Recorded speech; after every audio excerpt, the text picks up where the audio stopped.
de enfrentar esta sesión como un diálogo de dos disciplinas distintas.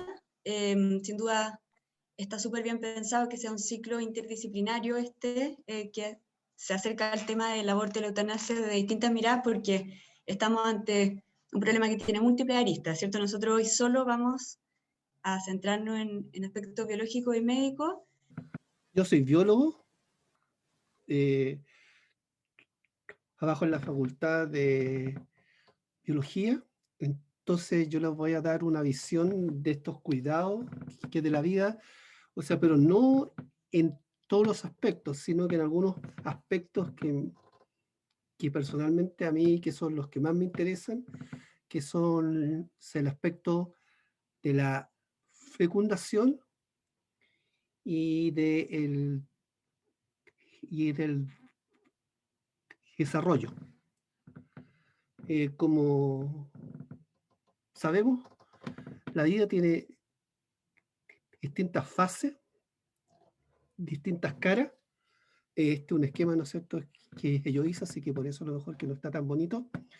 Y lo que nos dice que en cada etapa hay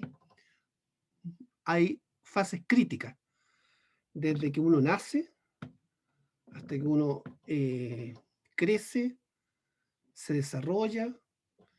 Quizás lo que acá vemos es que a lo mejor uno opta sí o no, porque uno tenga hijos, y luego viene la vejez y la muerte. Lo que yo les voy a hablar entonces, que me voy a concentrar básicamente, son en estas fases, o sea, en las fases iniciales, en las cuales no se ve uno, porque está dentro del cuerpo de la mujer. Y quizás hoy en día son las etapas como muy controversiales, dado que ustedes mismos la próxima semana, ¿no es cierto?, que van a hablar sobre el aborto. Entonces, algunos puntos, ¿dónde comienza todo?, que es en la fecundación. Vamos a conversar un poco sobre qué es lo que es el embrión humano, por qué son tan importantes los cuidados de la mujer embarazada, y lo que hoy día sí que podemos hacer es que la reproducción se puede manipular, y si debiésemos o no, ¿cierto?, que estar atento a eso. ¿Dónde comienza todo? Sé que comienza todo, ¿no es cierto?, en la fecundación. O sea, es una etapa espectacular desde un punto de vista biológico. Esta es una foto de una fecundación in vitro en hámster, donde vemos las dos células, el ovocito, acá, redondo, una cáscara que lo rodea, que se llama zona pelúcida, y acá está siendo contactado por un espermatozoide. H es la cabeza del espermatozoide. Entonces, estas dos células, que tienen la mitad del genoma de sus padres, son capaces de poder reconocerse, interactúan entre ellas. El espermatozoide debe romper localmente esta cubierta. Luego lo que hace, fíjense que está acá el espermatozoide, luego penetra hacia este espacio, que es el espacio perivitelino, ¡pum!, fíjense, y luego se fusiona con el ovocito, y la cabeza desaparece. Si uno le saca la zona pelúcida y mira la superficie, esto es lo que ve. Un ovocito está rodeado por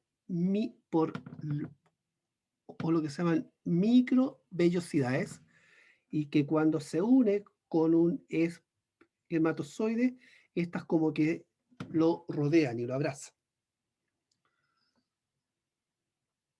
Un punto súper claro: las dos células se fusionan enteras. No es que como algunos textos que dicen ahí, ¿no es cierto?, que solamente la cabeza es la que se fusiona y que la cola sale. No, son dos células y se unen en una sola. Por lo tanto, esta es una célula ya completamente distinta, es mucho más grande. ¿ya? Y estas son fotos de una fecundación in vitro en humanos. Entonces, este es un ovocito humano y esto es lo que vamos a llamar dos pronúcleos. Un núcleo del ovocito y un pronúcleo del espermatozoide, a punto de fusionarse. O sea, este es un ovocito que recién ha sido fecundado. Luego, estos dos pronúcleos, ahora, ¿no es cierto?, se fusionan en uno solo. Y con eso comienza el desarrollo. Esta célula, que es una sola, se empieza a dividir. Lo interesante es que esto se puede hacer in vitro o in vivo. In vitro, es decir, fuera del cuerpo de la mujer o de una hembra. Una vaca, un ratón hoy día que podemos hacer, cerdo, múltiples especies. Se divide en dos células, 4 células, múltiples células. Y luego estas células que son iguales, ¿cierto? Si uno que las mira son exactamente iguales.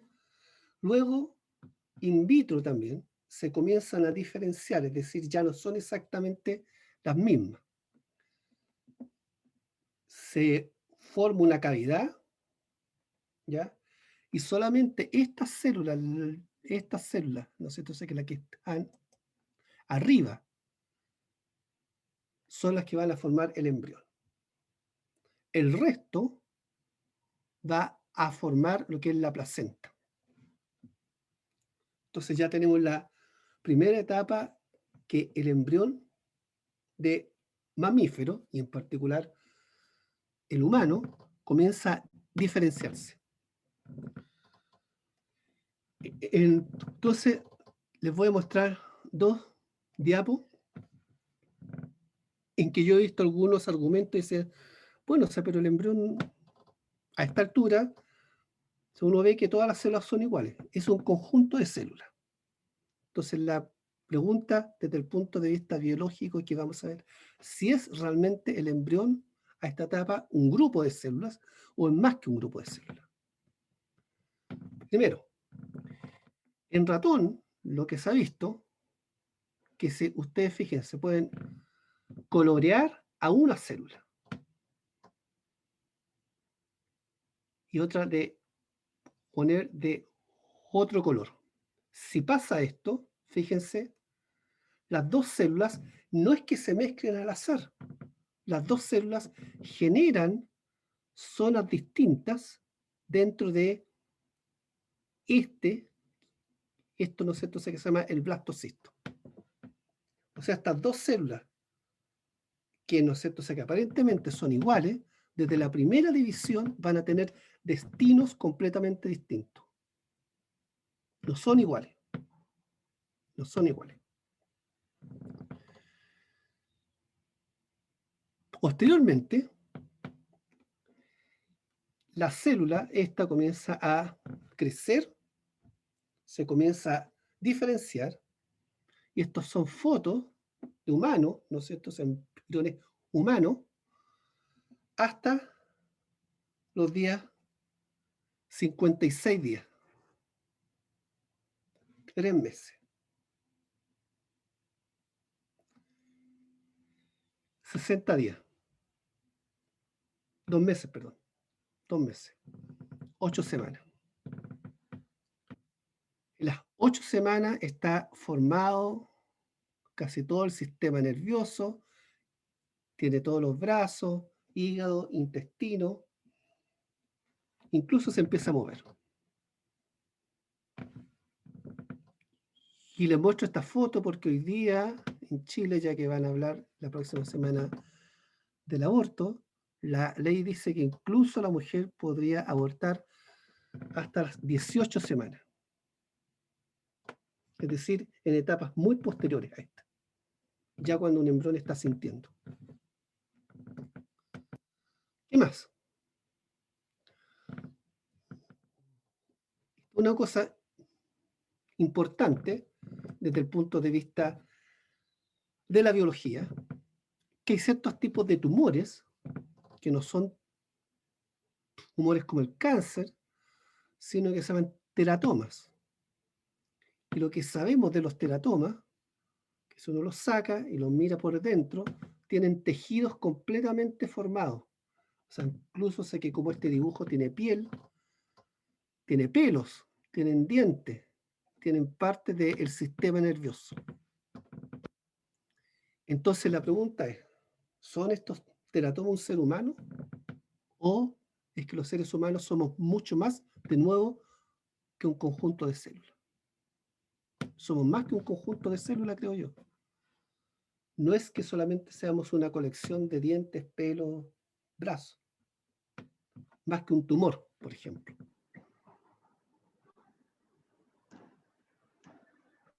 Lo otro es que durante el desarrollo, el embrión junto con su madre están expuestos a una serie de partículas del medio ambiente, partiendo por los virus, partiendo por bacterias. En Santiago, ¿no es cierto?, que la contaminación ambiental, la madre que lleva al feto respira esto y pasa hacia la placenta. El cigarrillo, lo que come, lo que no come, que son los agentes tóxicos. Si uno está en el campo, a lo mejor está expuesto a los herbicidas, plaguicidas. Estamos expuestos, hoy en día se calcula que a más de 5.000 moléculas distintas durante toda esta vida. Y esto claramente influencia no solamente a la salud de un adulto, sino que a la salud del que está por nacer. Y hay datos claros de esto, entonces, que el ambiente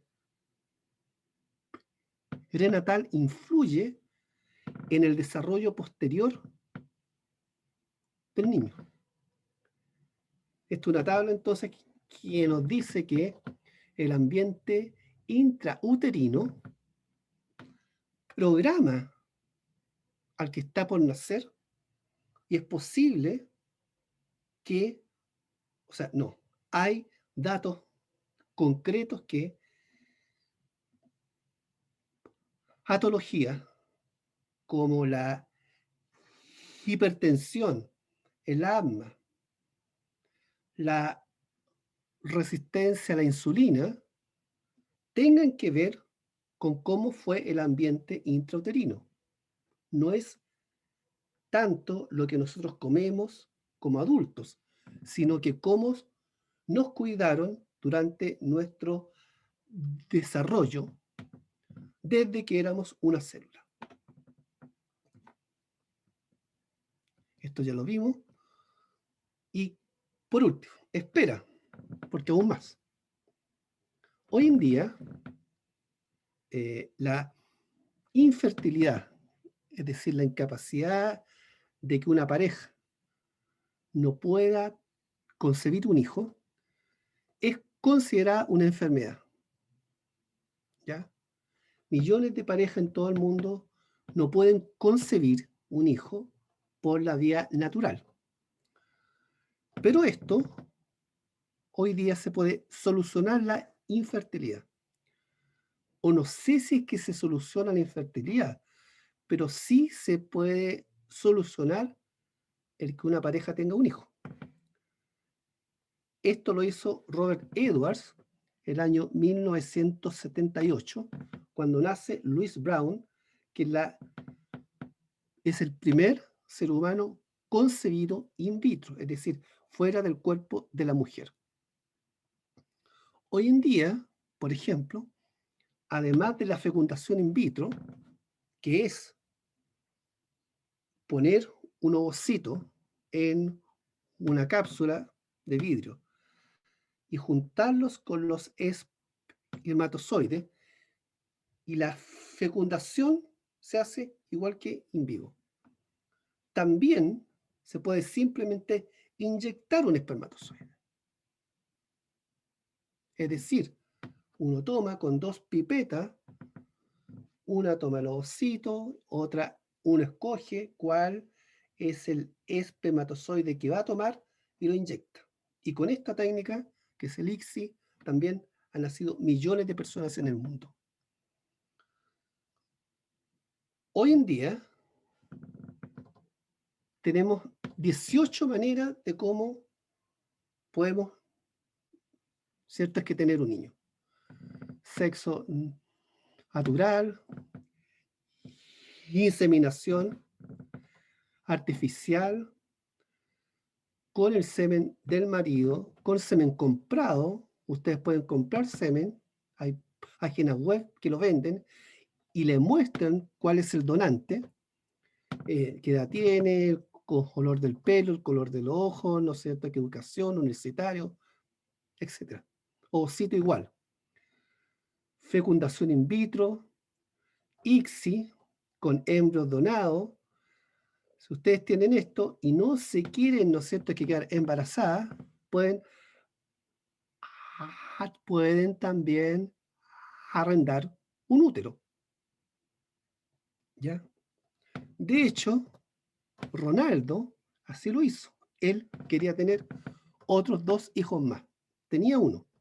Lo que hizo es que compró ovocitos, donó sus propios espermatozoides, concibieron in vitro embriones y estos los pusieron en una madre sustituta, que por supuesto se le paga a esa señora. Y tuvo 2 hijos. Más aún, esto mismo se puede hacer esto un caso. Fíjense que una abuela esté embarazada de su propia nieta. Esto se puede hacer hoy en día. Esto, ¿no es cierto?, es una pareja gay, que ellos, ¿no es cierto?, que querían un hijo. Uno de ellos donó sus espermatozoides, compraron ovocitos, los fecundaron in vitro y luego se lo implantaron a la madre de uno de ellos. Entonces, ¿cuál es el concepto de familia que nosotros queremos? Realmente, porque estas cosas se pueden hacer, se deben hacer, el tener un hijo así es lo mejor, pero además, desde un punto de vista biológico, estas técnicas no son 100% seguras. Hay varios artículos hoy en día que dicen que los niños concebidos por in vitro, el ART, ¿cierto? Sé que le llaman, tienen diferencias importantes en el control de la presión sanguínea, la composición del cuerpo y el metabolismo de la glucosa. Entonces la gente se está preocupando porque parece que esta técnica no es 100% segura. Sin embargo, aún se sigue haciendo. De nuevo, de hecho, los niños que nacen de esto tienen un riesgo mayor durante su adultez de que se le gatillen complicaciones como la diabetes, cardiovasculares y así. ¿Qué es lo que deberíamos cuidar entonces? La autonomía de una pareja simplemente porque quiere un hijo biológico o los posibles riesgos médicos y o psicológicos del que está por nacer. Y si es que se debe hacer simplemente porque se puede hacer. Muchas gracias, eso sería. Y yo entonces inicio con la fase de la vida y su cuidado en medicina, que el título que le puse es una tarea muy ambiciosa en 15 minutos.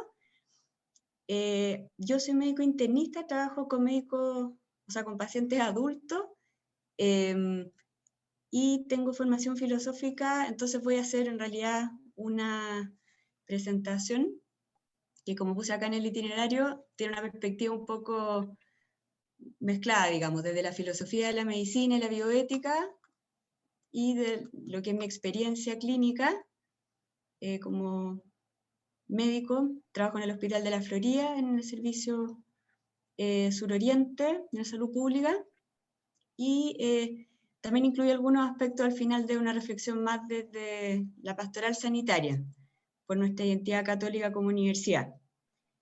Vamos a ver un poco qué es la medicina y cuáles son sus fines, con algunas nociones claves que ahí aparecen. ¿Quiénes son personas, pacientes, a quienes debemos cuidado como médicos? ¿Desde cuándo hasta cuándo estamos ante una persona humana? Nos vamos a preguntar si debemos cuidar a unos más que a otros, hay diferencias en términos del deber de cuidado, y un pincelazo a lo que son los pacientes más vulnerables, qué obligación tenemos como profesional sanitario ante los más vulnerables, y vamos a hacer un pequeño señalar solamente los problemas de aborto y eutanasia, a la solicitud de aborto y eutanasia. Partimos entonces con la pregunta de qué es la medicina. La tesis de mi magíster yo la trabajé en esta autora, así que lo nombro varias veces durante la presentación, que es un médico, medio filósofo también, que dice que la medicina es el arte de sanar, que primariamente opera en y a través del cuerpo para lograr la integración del mundo vivido por el paciente. Entonces, el arte de sanar, eso queremos retener. Bueno, habíamos iniciado un poco un parámetro más amplio que incluye, Ricardo ha presentado respecto a la vía prenatal, ¿cierto?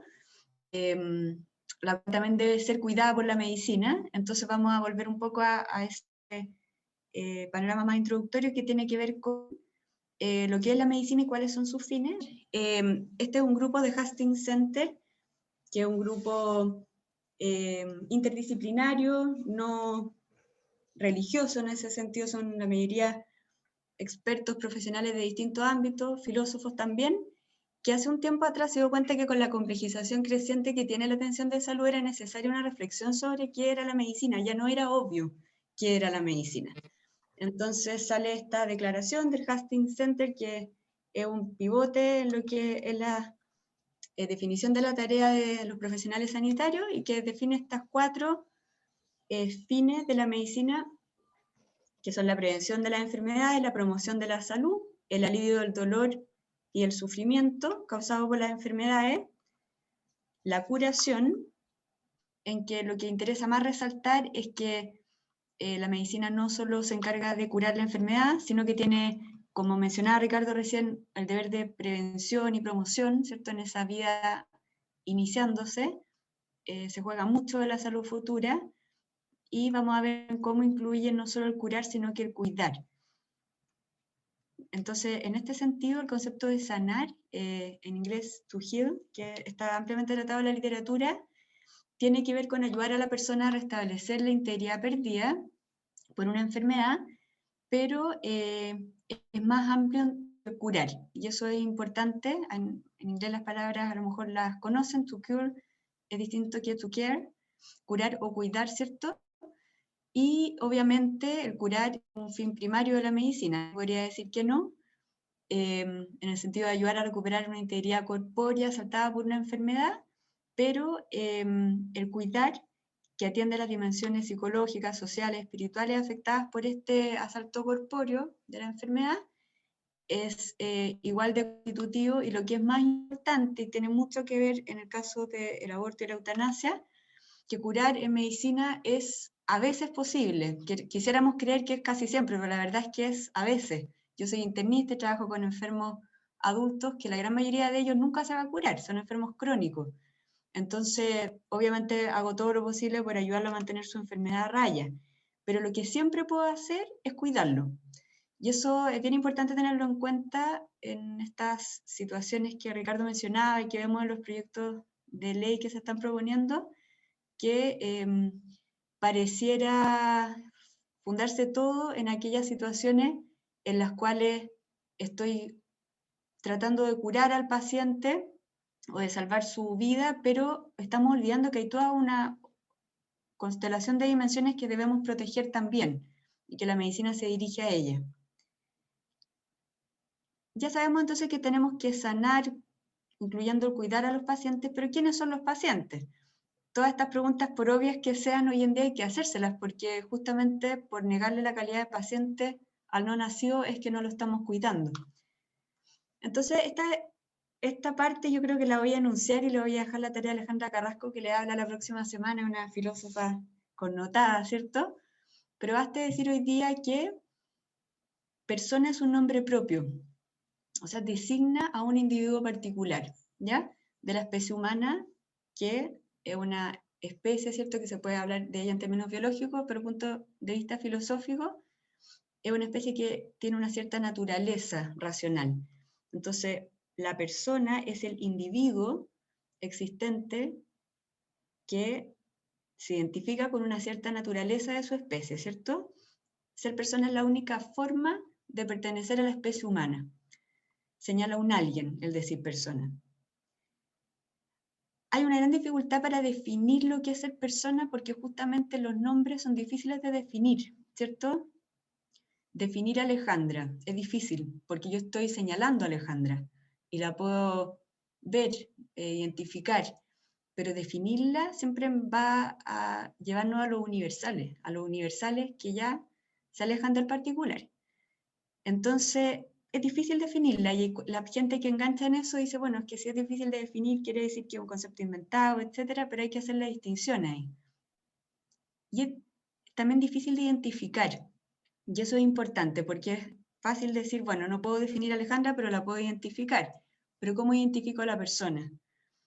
Entonces, ahí les puedo decir que yo tengo bastante claridad de ser la misma en estas distintas fotos de mi ciclo vital, ¿cierto? A pesar de que veo con evidencia que he crecido en volumen, en estatura, también en algunas arrugas, qué sé yo. Pero bueno, podríamos todos reconocer que hay una posibilidad de identificar a la misma persona. Pero la cosa se pone más difícil cuando está, ¿cierto?, dentro de otra persona, no lo podemos ni ver. Hoy en día obviamente existen las ecografías 3D, pudieran facilitarnos un poco la cosa, pero ya cuando se ve tan distinto como un cigoto, ¿cierto?, como nos mencionaba Ricardo, pareciera que la posibilidad de identificar y de decir aquí hay un ser que es el mismo, nos pone dificultades, ¿cierto? Entonces, Ricardo ya refirió un poquito al inicio de la vida humana, pero es central en términos de nuestro tema, del cuidado, de la medicina, a quién se debe, el decir que esta pregunta es clave, ¿cierto? El inicio de la vida humana en el cigoto, ya dijo Ricardo, el primer estadio de un nuevo organismo de la especie humana, y hay un comentario muy general si es bióloga, pero es que todos sabemos que ningún organismo se cambia de especie en vida, hay evolución de una especie a otra, etcétera, pero durante el transcurso de su vida el organismo permanece siendo integrante de una especie. Entonces es raro pensar que el cigoto inicialmente era algo de una especie, ¿cierto? Un ser vivo, pero que un día comenzó a ser individuo-persona, ¿cierto? Ahí hay un salto en el sentido de lo que la biología nos dice en general, para quienes plantean que en verdad la persona comienza a existir a los 14 días, a los 7 meses, 3 meses posparto, tendrían que poder justificar desde el punto de vista biológico. Y lo que es más complejo es el debate filosófico en este tema, que es que si todo miembro singular de la especie humana es persona, porque hay quienes hacen la distinción entonces entre seres humanos, este ser humano, este otro ser humano, y solo algunos de ellos serían personas, ¿cierto? Entonces aquellos que no tienen capacidad de razonar, aquellos que perdieron la capacidad de razonar, aunque la tuvieron, ¿cierto? Pero hoy día están con una demencia, bueno, creo que ellos ya no demuestran ser personas, se le quita la cualidad de persona a algunos individuos de la especie humana. Entonces ante eso yo voy a decir la respuesta simple, Alejandra Carrasco les podrá justificar más, pero es que sí, que toda persona, o sea, que todo individuo de naturaleza racional es persona, ¿ya? No podemos dividir las cosas porque, como vimos anteriormente, persona es solo un nombre que señala al individuo de la especie humana. No tiene que hacer nada para demostrar que es persona.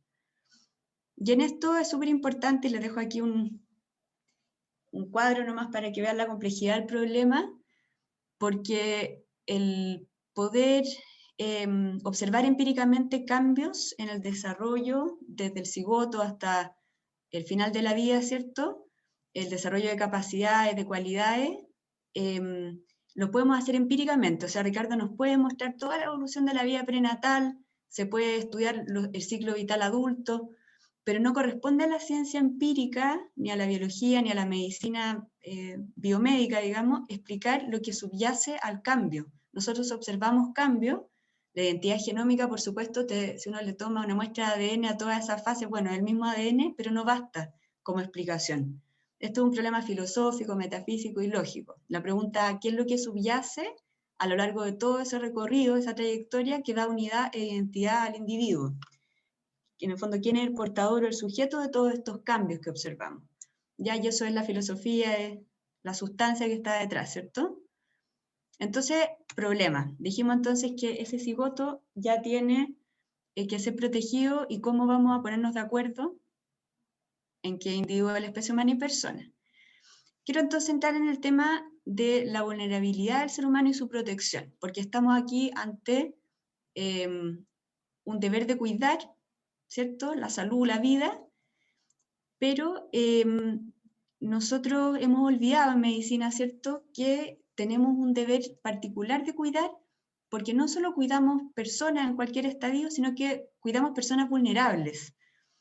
Vulnerabilidad viene del latín vulnus, herida, que es una característica constitutiva de todo ser humano, porque somos humanos, somos vulnerables y frágiles, tenemos un cuerpo, morimos, también nos podemos herir emocionalmente, psicológicamente, espiritualmente, y hay muchos filósofos que han hablado de este tema de la vulnerabilidad. Hoy día yo en verdad me quiero enfocar en la medicina, ¿cierto? En que en medicina tenemos momentos de especial vulnerabilidad. Aquí debo honrar a mis padres que han tratado mucho este tema, algunos libros de ellos, pero entonces los momentos críticos de vulnerabilidad en el ciclo vital son justamente aquellos en que hay mayor indefensión, ¿cierto? Porque hay enfermedad, porque hay un desarrollo prenatal que depende en gran medida de otro, la adolescencia como etapa de vulnerabilidad particular, un gran cambio, una transformación que pone en crisis la estabilidad, ¿cierto?, de la persona. Entonces, ¿por qué hablo de la vulnerabilidad en este momento? Porque la medicina se debe doblemente a los pacientes, porque son personas, son vulnerables por ser personas, pero además están enfermas, y en ese sentido el tema de tomar conciencia de esto es importante, porque cuando le piden a un médico que realice un aborto, que realice una eutanasia, no es lo mismo que le pidan a un médico que mate a un paciente de 30 años en plena edad productiva. Está siendo invitado a desproteger doblemente a un paciente al cual debía su profesión. El vulnerable es el objeto de la medicina, es la experiencia moral fundante de cualquier médico, incluida yo, el ver un paciente que se siente mal, que se siente vulnerable y que me pide ayuda. El cuidado surge de eso. Entonces hay un montón de principios de la ética médica, principio de protección del vulnerable, principio de subsidiariedad, entonces de proteger a aquellos que están en mayor necesidad, ¿cierto? Cuidar más a quien está más necesitado de cuidado, gastar más en quien está más enfermo. Y les digo esto porque pareciera que justamente nuestra sociedad contemporánea, nuestra cultura, quiere desechar a aquellos más vulnerables. Y justamente le quiere pedir a los médicos que los desechen. Entonces es importante reflexionar qué es la medicina para darse cuenta de que es una ofensa directa al núcleo de la medicina el pedirle que desatienda a los más vulnerables. Entonces no solo por estar enfermos son vulnerables, sino que aquellos que son de mayor edad, geriátricos, frágiles, discapacitados, son triplemente vulnerables. Son seres humanos, están enfermos, muchos de ellos, o son frágiles, muy dependientes, y están en esas edades que nombramos como aquellas edades de mayor vulnerabilidad. Entonces, el cuidado de salud es más decisivo cuando la persona está pasando por una situación difícil, dolorosa, irreversible, en que se experimenta más necesitado. Esto los geriatras, los médicos de adultos mayores tienen súper claro. El nombre que se les da a los adultos mayores que ya están muy vulnerables es fragilidad, es un síndrome sobre el cual se trabaja, se intenta ayudarlos, etc. Y justamente entonces surge la eutanasia diciendo, bueno, en realidad esos adultos frágiles, ¿por qué no los eliminamos?